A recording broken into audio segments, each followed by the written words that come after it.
नमस्कार दोस्तों, स्वागत है आपका जीके लाइव पाठशाला में। उत्तर प्रदेश पुलिस 2026 एग्जाम के लिए यूथ कंपटीशन टाइम्स का 50 प्रैक्टिस सेट की श्रृंखला सामान्य अध्ययन में शुरू कर दिए थे, जिसमें से पहला हो गया था। आज आपका दूसरा प्रैक्टिस सेट।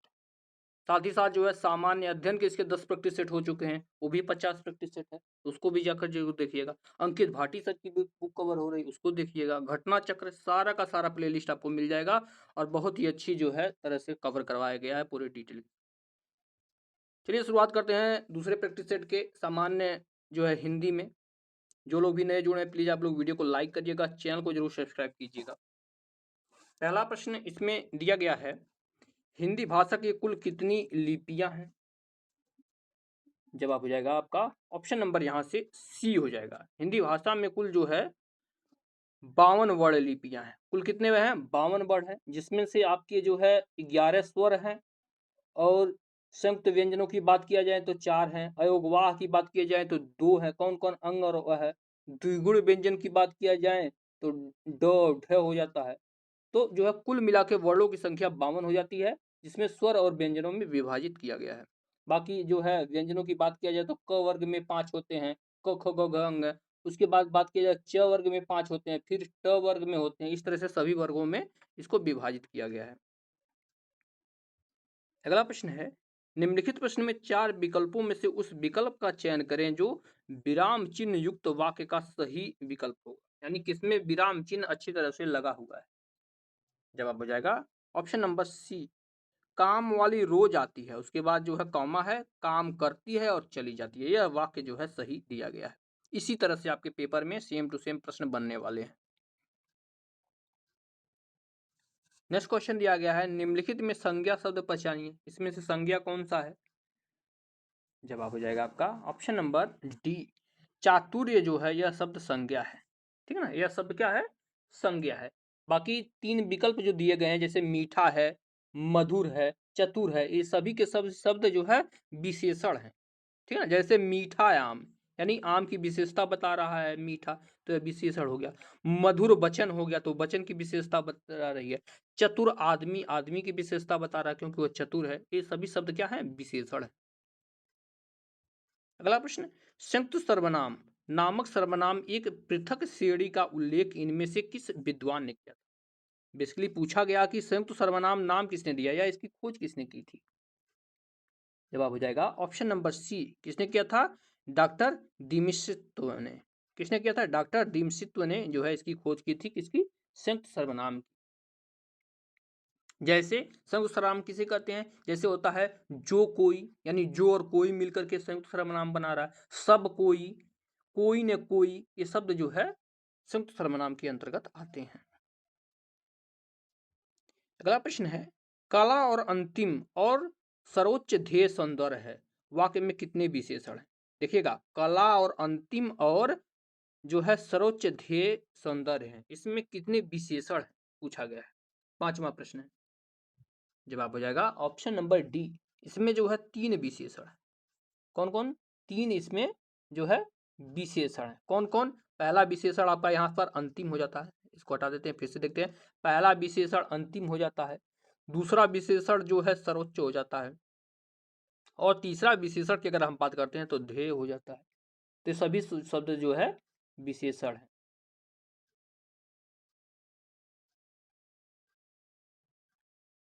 नेक्स्ट क्वेश्चन दिया गया है, जिन शब्दों से काम का करना या होना पाए जाए उसे क्या कहते हैं? सिंपल सा प्रश्न है।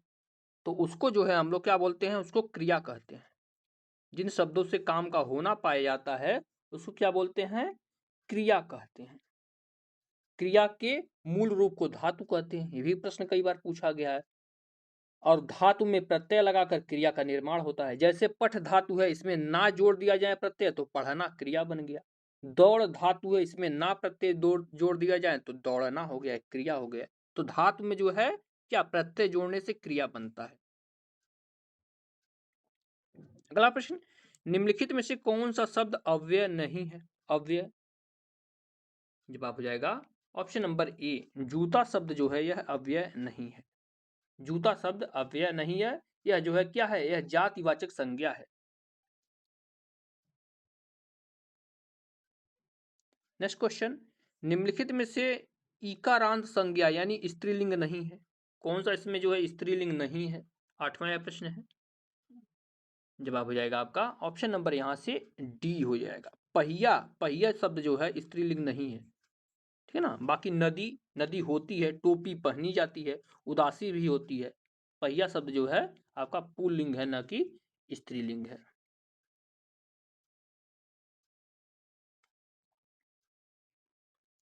अगला प्रश्न दिया गया, वचन के आधार पर असंगत शब्द चुनिए। वचन के आधार पर यानी एक वचन दिया गया है, एक तरफ बहुवचन दिया गया है, तो इसमें से असंगत कौन सा है? जवाब हो जाएगा मेहमान का मेहमानों नहीं होता है, ठीक है ना। मेहमान का मेहमानों नहीं होता है, या 9वां प्रश्न है, असंगत है यही।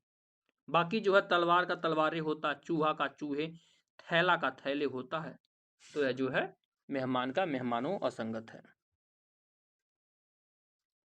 नेक्स्ट क्वेश्चन, सत्संग में जाने के बाद मन को शांति मिली, दिए गए वाक्य का काल पहचानिए। यह कौन सा काल है? जवाब हो जाएगा ऑप्शन नंबर यहाँ से बी हो जाएगा, आसन्न भूतकाल है। क्या है? आसन्न भूतकाल है यह। क्रिया के जिस रूप से पता चले कि क्रिया अभी कुछ समय पहले पूर्ण हो, यानी तुरंत अभी पूर्ण हुई है, उसको क्या बोलते हैं? उसे ही आसन्न भूतकाल बोलते हैं। और जो क्रिया एकदम से समाप्त हो गई है, पहले समाप्त हो गई, उसको पूर्ण भूतकाल बोलते हैं, या पूर्ण हो जाता है तो, लेकिन अभी अभी समाप्त हुई है, उसी को जो है आसन्न भूतकाल बोलते हैं। नेक्स्ट क्वेश्चन, मुझसे अब नहीं चला जाएगा, इस वाक्य में कौन सा वाच्य है? वाच्य आप लोग ध्यान से देखिएगा, वाच्य से अक्सर प्रश्न बनते आए हैं। जवाब हो जाएगा यह जो है आपका भाववाच्य है। नहीं शब्द आ जाता है, अक्सर इसमें नहीं होता है, और चला जाएगा, दौड़ा जाएगा, खेला जाएगा, पढ़ा जाएगा, ऐसे शब्द आते हैं, भाववाच्य कहलाते हैं। तो आप लोग वाच्य को जरूर देखिएगा, यहाँ से 2 प्रश्न या 1 प्रश्न निश्चित रूप से आपके प्रश्न में बनेगा।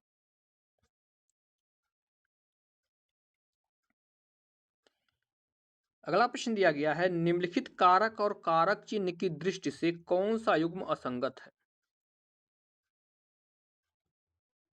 जवाब हो जाएगा आपका ऑप्शन नंबर सी, अधिकरण का नहीं होता है, कर्ता कारक में का होता है, अधिकरण में पर होता है कारक चिन्ह, ठीक है ना। तो यह जो है यही आपका गलत हो जाएगा।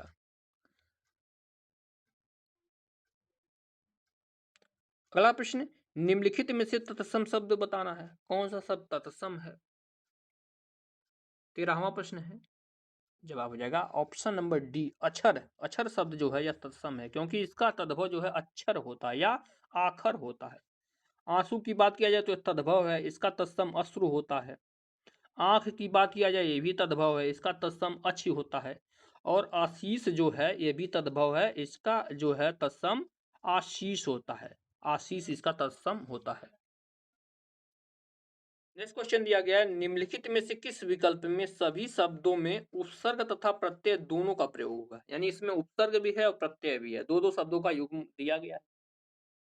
जवाब हो जाएगा ऑप्शन बी, परितक्ता और अनुनादित, इसमें उपसर्ग भी है और प्रत्यय भी दोनों है, तो बी ऑप्शन यहाँ से 14वां का सही हो जाएगा। इसमें उपसर्ग की बात किया जाए तो परि उपसर्ग है, और जो है त्यक्त जो है प्रत्यय है। और मूल शब्द की अगर बात किया जाए तो जो है आपका हो जाएगा। अनुनादित की अगर हम बात किया जाए तो अनु उपसर्ग है, और नाद जो है आपका मूल शब्द है, और इति जो है प्रत्यय है।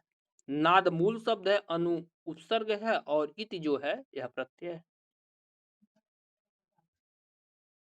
नेक्स्ट क्वेश्चन, बंगाली शब्द में किस प्रत्यय का प्रयोग हुआ है? बंगाली शब्द में किस प्रत्यय का प्रयोग हुआ, पूछा गया 15वें प्रश्न में। जवाब हो जाएगा इसमें ई प्रत्यय का प्रयोग हुआ, क्योंकि बंगाल में ई जोड़ने पर जो है बंगाली बनता है, तो ई जो है प्रत्यय बन लगा है। आप लोग जानते हैं उपसर्ग जो है शब्द के पहले लगता है, और प्रत्यय शब्द के बाद लगाया जाता है।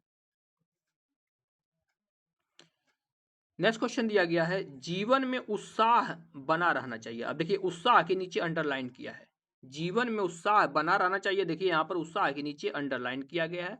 पूछा गया है उपरोक्त वाक्य में रेखांकित शब्द के सही विलोम शब्द का चयन कीजिए, यानी उत्साह का विलोम क्या होगा, यह पूछा गया है।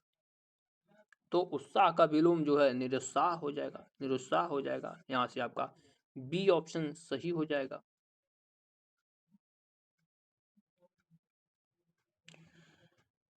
17वें प्रश्न को देखते हैं। दिया गया है अमृत का विलोम बताना है। अमृत का सिंपल सा शब्द है, जवाब हो जाएगा ऑप्शन डी विष होता है। अमृत का विष होता है। पीयूष का भी आपका जो है विष होता है। पीयूष का भी जो है विष होता है, ध्यान रखिएगा। मधुर की अगर हम बात किया जाए करें तो इसका जो है विलोम शब्द कटु होता है या कर्कश भी होता है।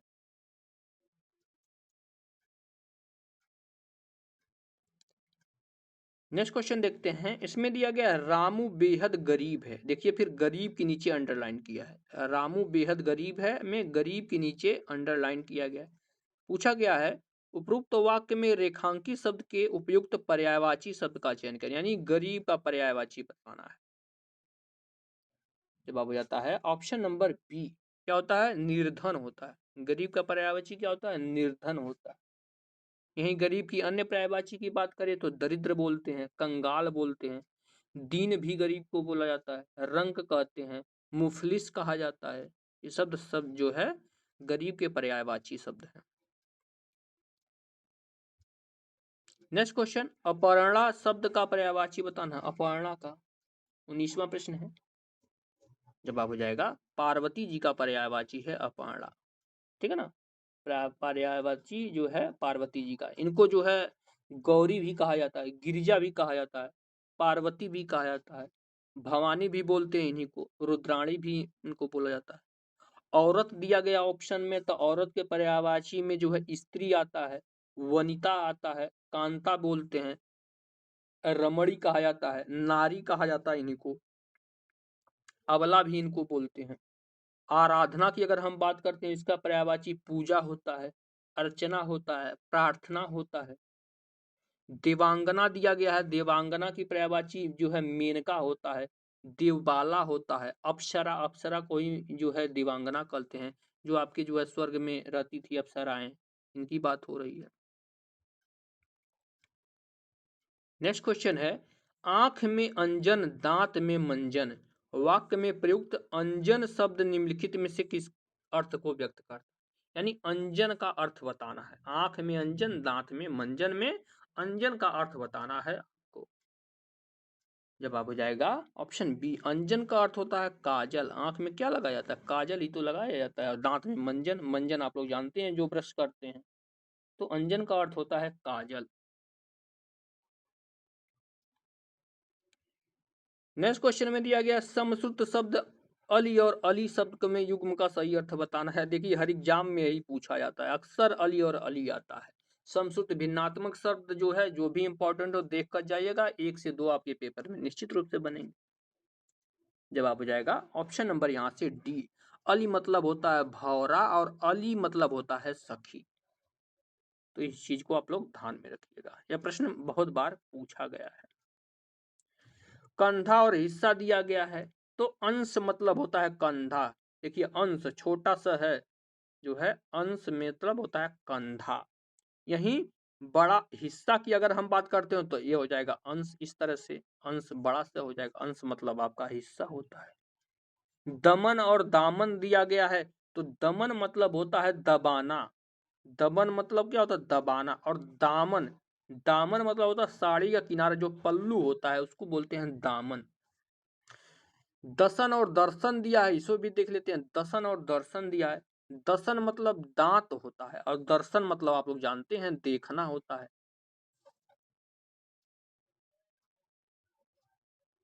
नेक्स्ट क्वेश्चन, वह स्थान जहां से यमुना निकलती है, वाक्यांश के लिए उचित शब्द क्या होगा? जहां से यमुना निकलती है उसके लिए एक शब्द क्या होगा? तो इसको जो है यमुनोत्री बोलते हैं। यमुनोत्री सिंपल सा प्रश्न है। जहां से गंगा निकलती है उसको गंगोत्री बोला जाता है। पर्वत जिसके पीछे से सूर्य उगता है, यानी कोई पर्वत रहे उसके पीछे से ऊपर जाके सूर्य हमको दिखाई देता है, तो उसको जो है उदयाचल बोलते हैं। और पर्वत जिसके पीछे सूर्य अस्त होता है उसको अस्ताचल बोलते हैं।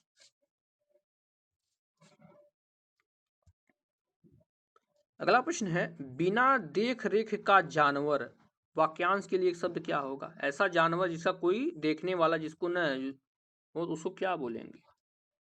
तो उसको जो है बोलते हैं अनेर बोलते हैं, अनेर बोलते हैं। सी ऑप्शन सही हो जाएगा। 24 नंबर के प्रश्न को आप लोग थोड़ा ध्यान से देखिएगा। इस प्रश्न में दिया गया है, संधि विच्छेद में यदि किसी वर्ग के प्रथम वर्ण से परे कोई अनुनासिक वर्ण हो तो संधि करते समय प्रथम वर्ण के स्थान पर उसी वर्ग का कौन सा वर्ण हो जाएगा? जवाब हो जाता है ऑप्शन नंबर यहां से बी, उसी वर्ण का जो है अनुनासिक अर्थात पंचम वर्ग हो जाता है, यानी पांचवा शब्द हो जाता है। ठीक है ना? यदि क च ट प के बाद न या म आवे तो क च ट प की जगह जो है उसका पांचवा अक्षर बन जाता है। जैसे वाकमय अगर बोला जाए, वाकमय, ठीक है ना? वाक जो है प्लस मय बोला जाए तो उसकी जगह क्या हो जाएगा? उसके जगह वार्डमय हो जाता है, यानी तीसरा अक्षर क की जगह ड हो गया, ठीक है ना? वार्डमय हो जाएगा, इस तरह से हो जाता है। अगला प्रश्न है, किस युग में अशुद्धि है? किस युग में अशुद्धि है दिया गया 25वां प्रश्न। जवाब हो जाएगा ऑप्शन नंबर डी, प्रतिवर्ष। प्रतिवर्ष जो है कर्मधारय समय नहीं है, यह जो है कौन सा समास है? यह अव्ययी भाव समास, ठीक है ना? प्रतिवर्ष यानी हर वर्ष, यह जो है अव्ययी भाव समास है। बाकी जो है दाल रोटी द्वंद्व समास है, क्योंकि दाल रोटी के बीच हाइफन हो जाता है। सतसई जो है द्विगु समास है। आजन्म जो है ये भी अव्ययी भाव समास है। अगला प्रश्न है, निम्नलिखित में से किस विकल्प में शुद्ध वाक्य है? 26वां प्रश्न, किस विकल्प में शुद्ध वाक्य है? जवाब हो जाएगा, रमा ने अपने भाई से पुस्तक पढ़ने को कहा। यह जो है शुद्ध वाक्य, डी ऑप्शन सही।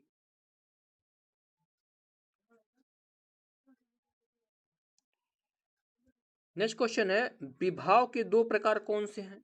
विभाव के दो प्रकार पूछा गया है, इनमें से कौन से हैं?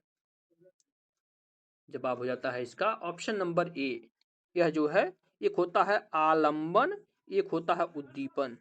क्या होता है? एक आलंबन है, दूसरा जो है उद्दीपन है।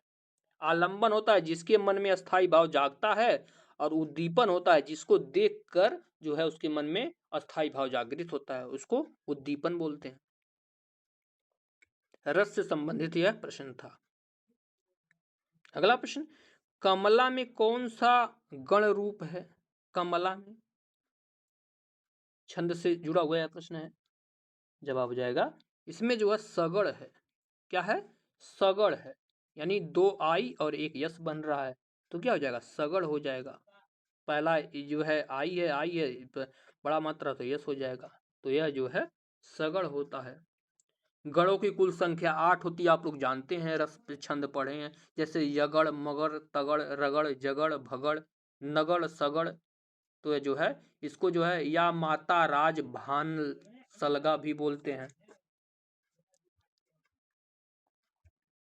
अगला प्रश्न है, मुदित महीपति मंदिर आए, सेवक सचिव सुमंत बुलाए, इस पंक्ति में कौन सा अलंकार है?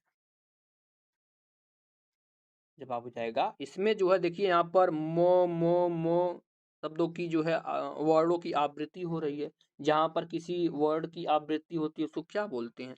उसको जो है अनुप्रास अलंकार बोलते हैं। बी ऑप्शन से क्या है? अनुप्रास अलंकार। नेक्स्ट क्वेश्चन, काव्य रीति कितने भेद हैं?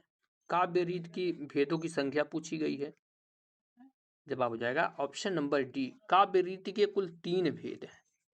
कुल 3 भेद हैं। कौन कौन? एक होता है वैदर्भी, दूसरा होता है गौड़ी, तीसरा होता है पांचाली। तो काव्य रीति के 3 भेद हैं, वैदर्भी, गौड़ी और पांचाली। नेक्स्ट क्वेश्चन, होनहार बिरवा के होते चिकने पात, लोकोक्ति का अर्थ निम्नलिखित में से क्या है? 31वां प्रश्न। तो इसका अर्थ होता है ऑप्शन नंबर डी, होनहार व्यक्तियों की प्रतिभा बचपन में ही दिखाई दे जाती। डी ऑप्शन यहां से सही हो जाएगा। 32वां प्रश्न देखेंगे, दिया गया है बिल्ली के गले में घंटी बांधना का अर्थ जो है इनमें से क्या होगा।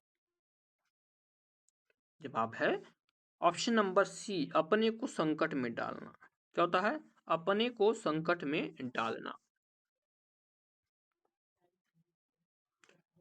नेक्स्ट क्वेश्चन, हिंदी साहित्य के कितने कालखंडों में विभक्त किया गया है? हिंदी साहित्य को कई बार पूछा गया है। जवाब हो जाएगा ऑप्शन नंबर बी, हिंदी कालखंड को जो है कुल 4 वर्गों में विभाजित किया गया। और यह जो है विभाजन किनके द्वारा किया गया है? आचार्य रामचंद्र शुक्ल जी के द्वारा किया गया है। और इनके अनुसार जो है पहला आता है आदिकाल, जिसका समय 1050 से लेकर के 1375 तक रहा है। दूसरे नंबर पे आता है भक्ति काल, जो कि 1375 से लेकर के जो है 1700 तक रहा है। उसके बाद आता है रीतिकाल, जो कि 1700 से लेकर 1900 तक रहा है। और लास्ट में आता है आधुनिक काल, जो कि 1900 से लेकर अब तक चला आ रहा है। 33वां प्रश्न है आपका, 34वां प्रश्न। यहाँ पर गद्यांश दिया गया है, इसको देख के आंसर बताना है। तो वीडियो को जो है एक बार रोक करके गद्यांश को पढ़ लीजिएगा। हम स्क्रॉल धीरे धीरे कर दे रहे हैं ताकि समय आपका न ज़्यादा खराब हो, इस वजह से यहाँ पर स्क्रॉल कर दे रहे हैं। अब वीडियो को जो है रोक करके एक बार गद्यांश को जरूर पढ़ लीजिएगा। आप लोग धीरे धीरे स्क्रॉल कर रहे हैं, गद्यांश को इसको पढ़ लीजिएगा। अब इसके आंसर हम बता दे रहे हैं। पहला प्रश्न इसका बन रहा है, राष्ट्र, संस्कृति और विरासत क्रमशः कौन सी व्याकरणिक इकाइयां हैं? अब देखिए, इसको बिना गद्यांश पढ़े ही आप आंसर दे सकते हो। राष्ट्र क्या है, सांस्कृतिक क्या है और विरासत क्या है? 34वां प्रश्न है। जवाब हो जाएगा राष्ट्र शब्द जो है संज्ञा है, सांस्कृतिक विशेषण है और विरासत भी आपका संज्ञा है। डी आपका सही जवाब होगा। 35वां में दिया गया अंतर विरोध शब्द में किस प्रकार की संधि है? अंतर विरोध, जवाब हो जाएगा आपका ऑप्शन नंबर यहां से सी, इसमें जो है विसर्ग संधि है। सी ऑप्शन हो जाएगा। कौन सी संधि है? जो है विसर्ग संधि है। नेक्स्ट क्वेश्चन है, व्यक्ति की दृष्टि से कब संकुचित हो जाती है? व्यक्ति की दृष्टि जो है कब संकुचित हो जाती है गद्यांश के अनुसार? जवाब हो जाएगा ऑप्शन सी, जब व्यक्ति धर्म, जाति, कुल आदि के प्रमुख मानने लगता है तो उसकी दृष्टि जो है संकुचित हो जाती है। 37वां प्रश्न दिया गया है इस प्रैक्टिस सेट का, लास्ट क्वेश्चन है। इसमें दिया गया है, एक जागरूक नागरिक के रूप में हमारा क्या कर्तव्य होता है? जवाब हो जाएगा ऑप्शन नंबर यहां से ए, धर्म, जाति, भाषा आदि के तुच्छ मतभेद को भुलाकर एक सुयोग्य और कर्मठ व्यक्ति को मत दें, यही जो है हमारा कर्तव्य है। तो इस तरह से हमने जो है दूसरा प्रैक्टिस सेट पूरा कर लिया है। वीडियो पसंद आई हो तो लाइक जरूर करिएगा और चैनल को जरूर सब्सक्राइब कीजिएगा। मिलते हैं नेक्स्ट लेक्चर में, तब तक के लिए धन्यवाद।